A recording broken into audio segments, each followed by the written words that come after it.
morning, everyone. I'm Noem. I'm the Secretary of the Department of Homeland Security, and we just recently, in the last couple of days, have had one of our own that has been attacked and has been harmed dangerously by violent criminals that have been run loose here in New York City, but also in this country, as a result of Sanctuary City policies and the policies of the Biden administration. I just want you all to know that we have our hearts and our prayers going out with our officer and with his family and his friends, and we'll be lifting him up in prayer for his quick recovery and his healing from this terrible tragedy that has befallen him. Listen, our officer was off duty on Saturday evening when him and his friend were attacked. They were attacked by two individuals that were set on robbing them, and thankfully he had his service weapon with him and was able to defend himself and his friend, and injured one of those individuals that was trying to do them harm. His quick action speaks to his tenacity and his excellence in training and skill, and because of that, one of the perpetuators was wounded in this interaction and was incarcerated when he came in to get medical treatment. One of the suspected attackers, the one that was injured, his name is Miguel Francisco Mora Nunez, a Dominican national that was entering into this country illegally back in 2023. He was then released back into this country by the Biden administration.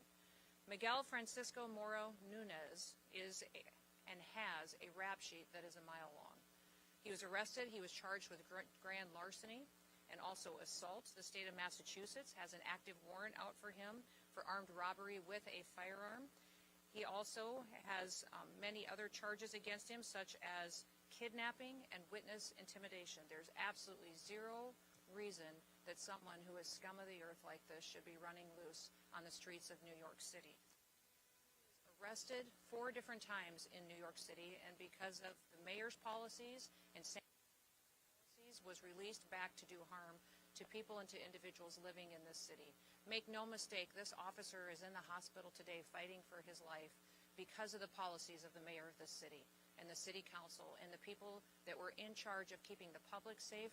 They refused to do so, and now we have the situation on our hand where someone who has dedicated their lives to protecting the public is now fighting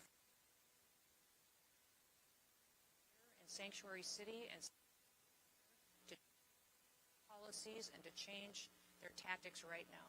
Their job is to take an oath to protect the public, to be out there every single day, provide for each other and to try to live the American dream, and they want to do so safely in their own communities.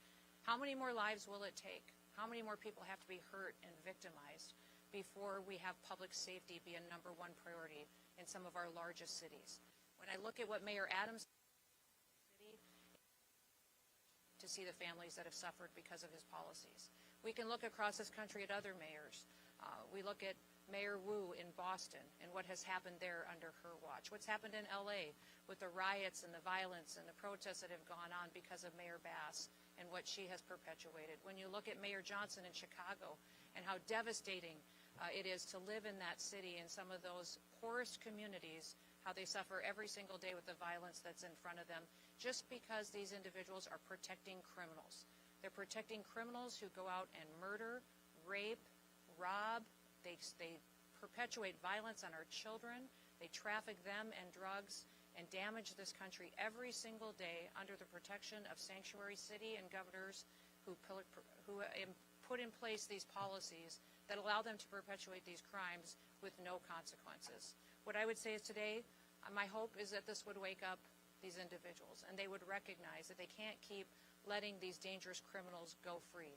They can't continue to let these individuals be brought in for crimes they're committing against the public and then releasing them right back onto the streets with no consequences whatsoever. Fortunately for us today, our officer survived. He survived. He's going through a very difficult time, and I would ask that you respect him and his family and his friend who was with him and what they have gone through. But I would also say that we can't guarantee that the next victim of these dangerous criminals will be treated the same or will be able to get through this dangerous situation. We were able to bring the second individual in and have detained him as well, and he will face consequences and hopefully strong prosecution in his involvement on Saturday night. But my hope is that we can continue to, when ICE is out in our communities and they're lodging detainers against individuals, that we would have a city like New York City start to honor them and allow us to bring these criminals to justice, allow them to get them out of our communities so that they can't continue to hurt people like we saw on Saturday night. We still have a lot of work to do. We've seen violence against our officers go up over 830% just in recent days because of the rhetoric out of politicians and the rhetoric out of individuals who are letting this victim against the public. So I would call on everybody today to happen, how in one moment someone's life can change, their whole family can change. And it is happening every day across this country. And this officer and his family, while today they are suffering, they still continue to serve the public and recognize that they want to go back out and make sure that they're doing all that they can to uphold the rule of law in this country. We're doing everything in our power to make sure that our officers out on the streets have the equipment and the training and the resources and the backup that they need to do their jobs, but they should never have to deal with an individual who was arrested 4 different times for violating the law and then released. And that individual was released on the streets of the city because of Mayor Bass's policies, and because of his city council's policies, and because of politicians who talk big and then people get hurt. People get hurt, and in many cases they end up losing their lives. Let's hope that that's never true, and that today is the day that those policies change and people get the courage to make sure they're making the decisions that actually do protect people going forward. We're going to bring the perpetuators of violence to justice. President Trump has promised that for the American people, and he's going to follow through on it. I'll do all that I can, and I'm so grateful to have partners like Rodney Scott with me from Border Patrol and Protection, and also with Tom Homan as the borders are. We'll continue to work to make sure that we're dealing with the violence that we see on our streets, but we also recognize that here in these sanctuary cities, it's much more dangerous because of the politicians who aren't taking responsibility for what they're doing. They're setting the American to become victims of crime, and it has to stop today.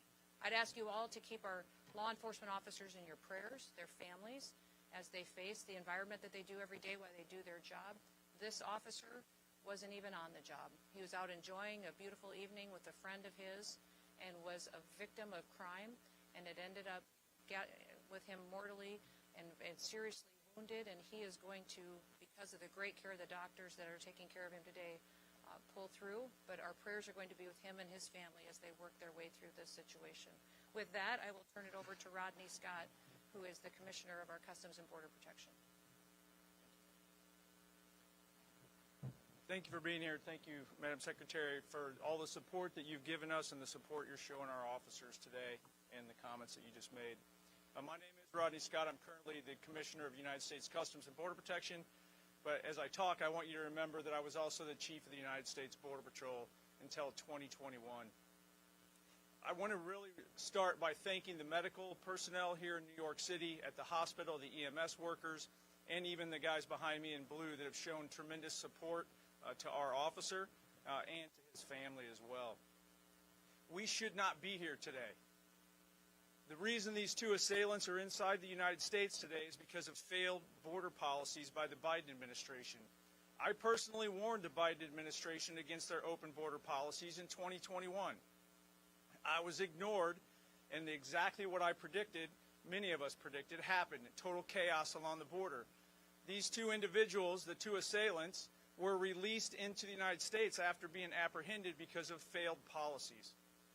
President Trump stepped up and fixed those failed policies on January 20th of this year. With the support from Secretary Noem, we now have the most secure border that I've ever seen in my entire lifetime. Much of that resolution was by fixing failed policies based on facts and evidence. Sanctuary city policies across this nation, and some of these, and even states in some cases, are failed policies. The facts and evidence are there in front of you. It's time for local leadership and state leadership to step up to the plate like President Trump did, acknowledge crime as crime, acknowledge the fact that there's no global information system where we can vet these people coming into the United States. We do not know who they are, and we have to have border security where we simply know and control who and what enters our country, just like we do our homes. This should not be political. I'm calling on all state and local leaders to step up to the plate, get rid of these sanctuary city laws, and simply enforce the laws on the books. work with your federal agencies so that we can actually root out these criminals from our neighborhoods. Last but not least, I should have said this up front, thoughts and prayers for our officer and his family, and I would ask that you keep them in your thoughts and prayers as well. Thank you for your time, but please remember this. This was 100% preventable. It was caused by bad policy, and it can be fixed with good policy. Thank you.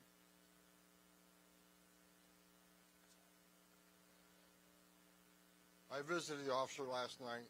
Of course, he was heavily sedated, so I didn't have words with him, but I did talk to his family. They're devastated. It's just a shock to the soul when you walk in and see that young man laying there. Secretary said it, Rodney said it, sanctuary cities are sanctuaries for criminals.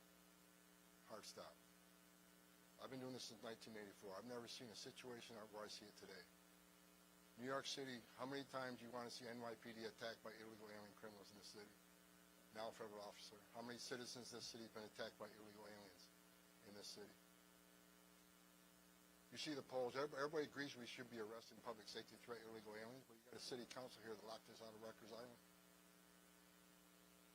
Are you kidding me? So an illegal alien in Rikers Island we can't talk to. We don't have access to. That makes the city unsafe. Every sanctuary city is unsafe. I'll say it again. Sanctuary cities are sanctuaries for criminals. And I'm going to work very hard for Secretary Noem to keep President Trump's promise and his commitment several weeks ago that sanctuary cities are now our priority.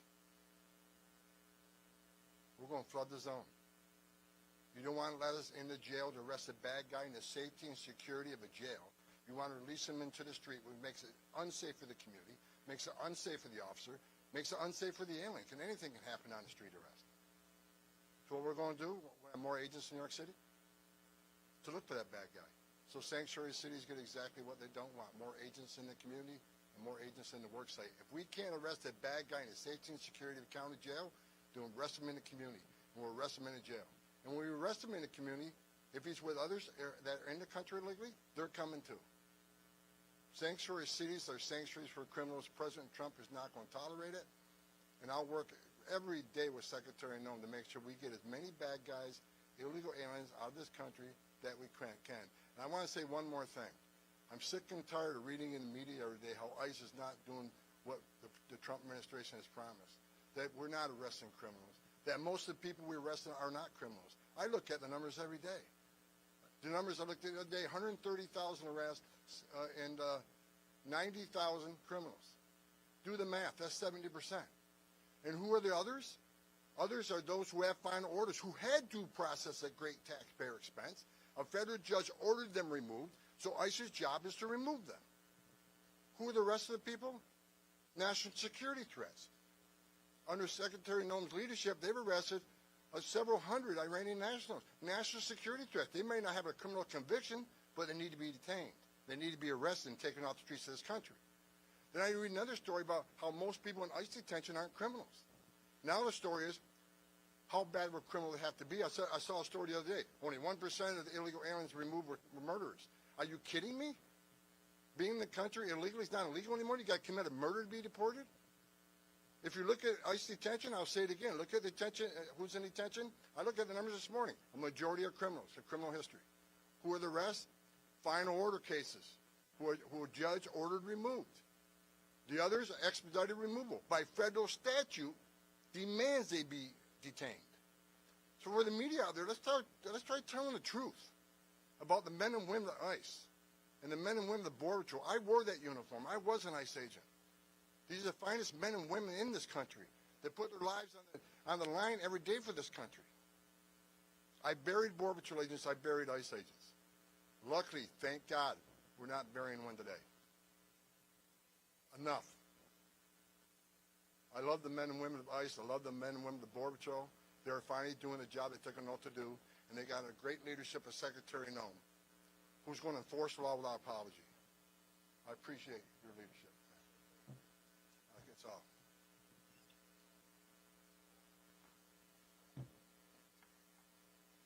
Good morning. Diane Sabatino, Acting Executive Assistant Commissioner, Office of Field Operations. First, I certainly want to express my heartfelt thanks to Secretary Noem, Commissioner Scott, and Border Czar Homan for the incredible support they've demonstrated for the New York Field Office, Office of Field Operations the last couple of days. It is a tragic scenario to get a phone call about an officer, any CBP, Customs and Border Protection employee, that's injured in the line of duty. It was even more tragic, this individual off-duty. They picked the wrong guy in this particular case, two assailants, just a crime of opportunity. Unfortunately, and I apologize, I'm a bit overwhelmed. I saw the officer this morning, and having met him before and seeing how challenged our officers are in taking care of each other during this hard time. But just to get back to what I was saying, they picked the wrong individual to try to rob. And thank God, when we invest in our CBP officers, we invest in training, we invest in vigilance 24/7. Our officers and our agents stand watch 24/7 on the front line of the United States of America. And we'll take action, and we'll demonstrate that vigilance and dedication at any opportunity.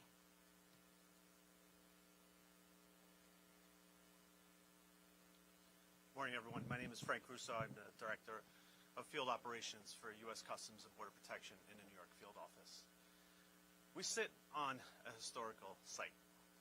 This building, One World Trade Center, sits on the very footprint of our old custom house. We were here from 1973 until 9/11. The memorial fountains that sit outside this window remind us of the attacks on 9/11. We have employees who were here for the first attack in 1993. They were here for the attack on 9/11, and they're back again. Our officer who was attacked on Saturday night embodies all the courage and resiliency of all our employees in CBP who are here in the New York Field Office. And our hearts are with him and his family as he recovers, and we ask that you all pray with us for his quick recovery.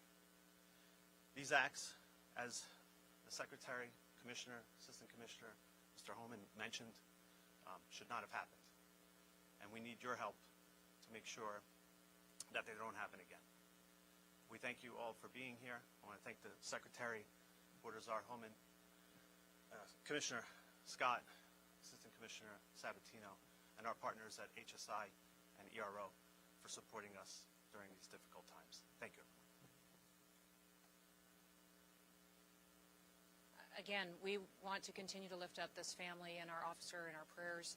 We're thinking of him and had the opportunity to visit with them this morning. They're doing well. But they do appreciate the outreach that they've had from the city, from all of the different agencies, the nonprofits that have reached out and have been willing to help them and walk alongside of them. But they also recognize, when I asked them if there was anything that they needed, they said, go after these criminals. One of the things he would have appreciated the most is if you doubled down on these bad guys that perpetuate crimes like these and even use these mopeds to commit their crimes and are well known for using them throughout the city to go out and to rob poor innocent people who are out enjoying an evening on the town with their family members. So we will continue to take that encouragement to go after criminals in this country, and especially those who have perpetuated acts like this that shouldn't be here and should never have been here.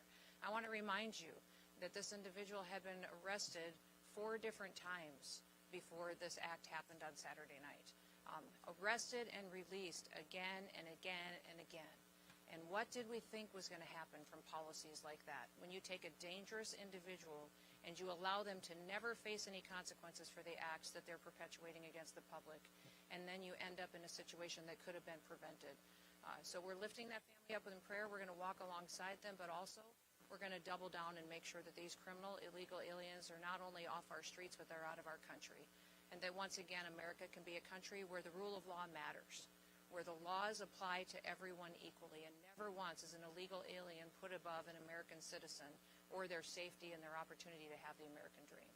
So with that, we'll open it up to any questions that you may have. Yes, sir.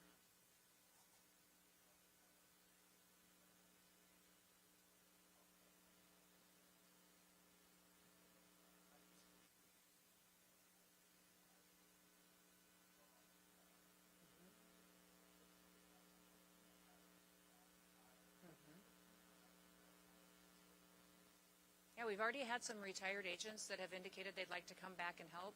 They love the opportunity to come back and work for an agency that's allowed to do its job. Under this administration, President Trump is allowing our ICE and our CBP officers, our law enforcement officers, to do their jobs again, and that's reinvigorating them and their desire to want to be a part of a team where someone's got their backs. What we'll do in a city like this is we'll double down. We'll put more agents here.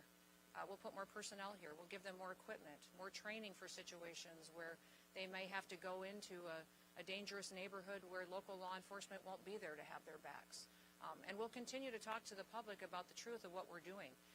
The media has lied over and over and over again about what President Trump has given us as direction to do in this country when it comes to criminal illegal aliens. We have prioritized them. They are our targets. We're going to go after those individuals that are perpetuating crimes in our country and remove them and get them out and have them face consequences for what they're doing. So what you will see when you have a mayor like this, a city council like this, that's allowing their people to be victimized, is that we will follow through on our promises. We'll put more people here, more agents, more resources, and we'll have more federal agencies deployed in task force models so that they can go out and do their operations and do them safely. Yes, sir.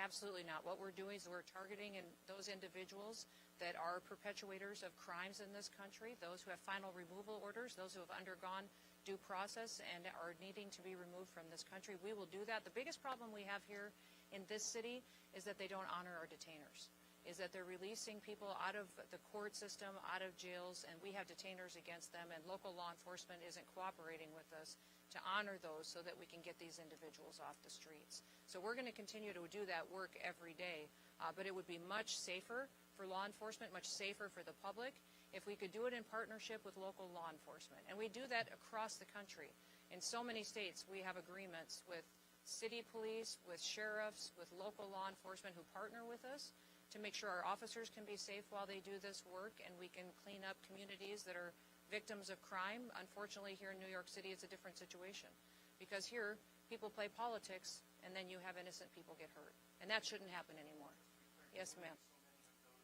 Yes, ma'am.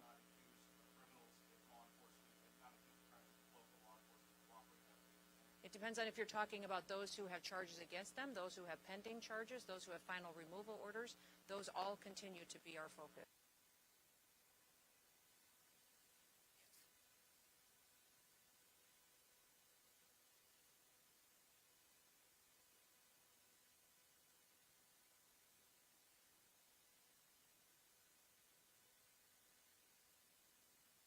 If you look at what happened during the Biden administration, which is when he entered this country, was that basically anyone who crossed the border was granted an asylum and given a notice to appear in court, and he never did. Never showed up, of course, which was happened with millions of individuals who came into our country. And that's the task that we now have under the Trump administration, is cleaning up the ramifications of that invasion of our country.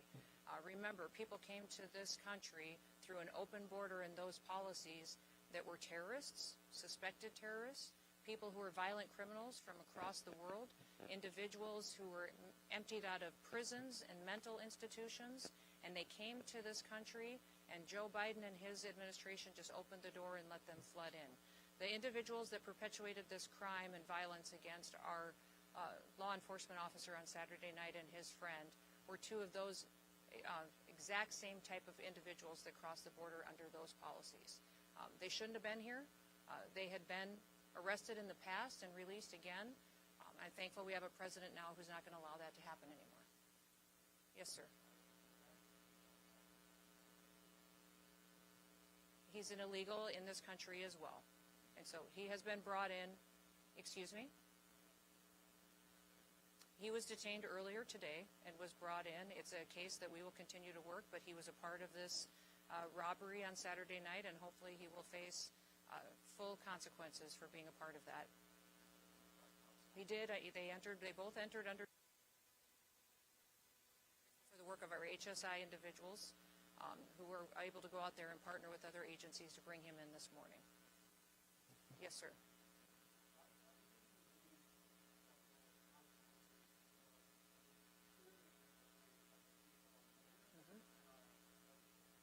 And your city council. Yes.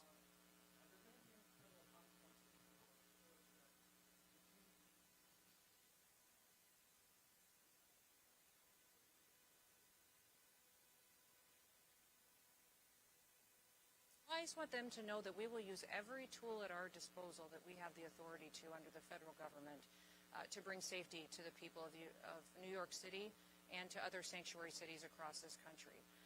One thing I would encourage the public to do is to continue to speak out for safety, for the ability to walk their kids to school in the morning, for the ability to sleep at home at night safely and not have to worry about violent crime happening right outside of their doorsteps. I've been here in the city several times doing different operations with our ICE officers, with HSI officers. And it's amazing to me how you can be out on the street early in the morning while we're incarcerating many of these individuals who perpetuate violent crimes. And the citizens who live in those neighborhoods walk by us and they say, thank you. Thank you for being here. Thank you for helping us. Nobody would help us, and we've had to live like this for years. Thank you for giving us the chance to be able to walk down our street again without having to worry about who's going to attack us, who might hurt our children, or what might happen to our small business today. That's our mission every day, is to make sure that we're not going to do what Joe Biden did or what these sanctuary politicians do. They decide who has to be a victim and who doesn't be a victim when they pick and choose who they're going to uphold the law against and who they're not going to. And many times their policies have treated illegal criminals better than they have U.S. citizens. It's wrong and it needs to stop. And this situation on Saturday night where our officer was shot and wounded and hurt and is in the ICU right now in the hospital fighting for his life, that had to happen because it shouldn't have happened. It wouldn't have happened if we would have had the right leadership in the city. Yes.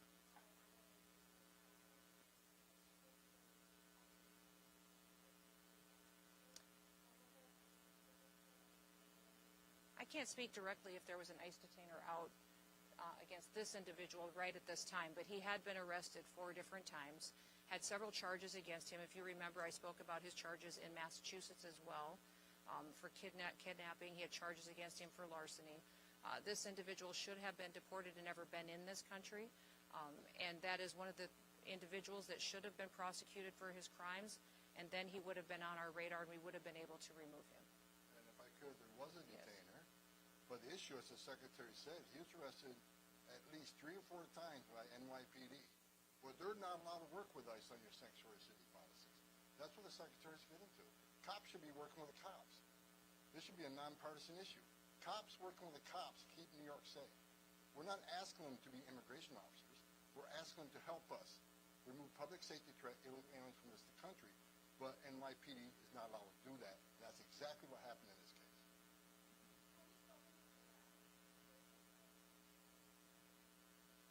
We have spoken with him about the policies before and asked him to change those policies. There's times that the NYPD, and I believe that's still in place, that if one of our officers is in jeopardy, they're still backing us up on that, but not doing operations with us, which does happen in many other cities and other jurisdictions. We wish we had that kind of partnership with Mayor Adams, and I know you guys have got a leadership election in this country or in this city that's going to be happening soon. Boy, start looking at the candidates today and see which one is going to start making this city safer. Because you've got a mayor today that could have done better, and maybe he'd have more support today if he'd have put his people first. If you look at Commander Shell of NYPD, did an op-ed last night that I read, and I saw him on doing an interview this morning. He's got 4 decades NYPD. Even he spoke up, said this should never happen. NYPD should be working with us on criminal aliens. That's not what we're here today about. We're here today to focus on our officer, his family, and to make sure that everybody understands that this didn't have to happen, and that we want more cooperation out of local law enforcement so that we can get dangerous, criminal, illegal aliens off of our streets. Who's talking? Yes, sir.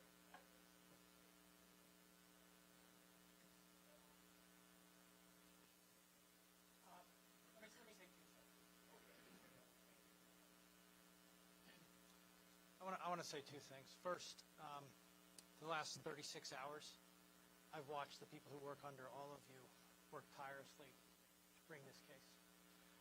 We are expecting to bring federal charges. The second thing that I want to say is the commitment of all of our partners to end gun violence in New York is as strong as it ever has been, and we are going to do that. Take one more question. Look at that. All right, we won't. Thank you all. And then please keep our officer and his family in your prayers. Have a good day.